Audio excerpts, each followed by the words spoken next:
আল্লাহ আমাদের সকলের রাজনৈতিক অভিভাবক আল্লাহ বেগম জিয়া, আল্লাহ উনি আমাদের স্বাধীনতার শির দ্বারা।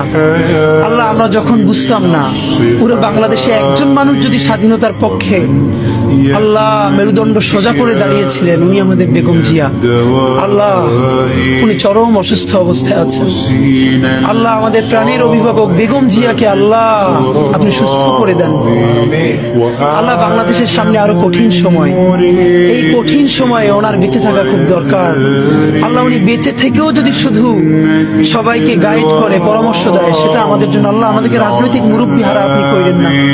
আল্লাহ উনি বাংলাদেশের দল মত নির্বিশেষে সকল মানুষের রাজনৈতিক অভিভাবক।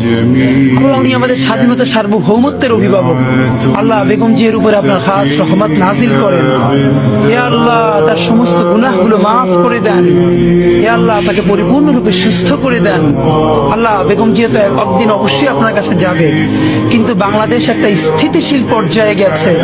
আল্লাহ স্বাধীন সার্বভৌম একটা দেশ হিসেবে দাঁড়িয়ে গেছে। উনি যে লড়াইটা করেছিল, সেই লড়াইয়ের ন্যূনতম একটা ফসল ঘরে তোলা পর্যন্ত আল্লাহ ওনাকে নেক হায়াত দিয়ে দেন। আল্লাহ ওনার উপরে খাস রহমত নাজিল করেন। অতি দ্রুত ওনাকে শেফায়ে কুল্লিয়া আজেলা দেন।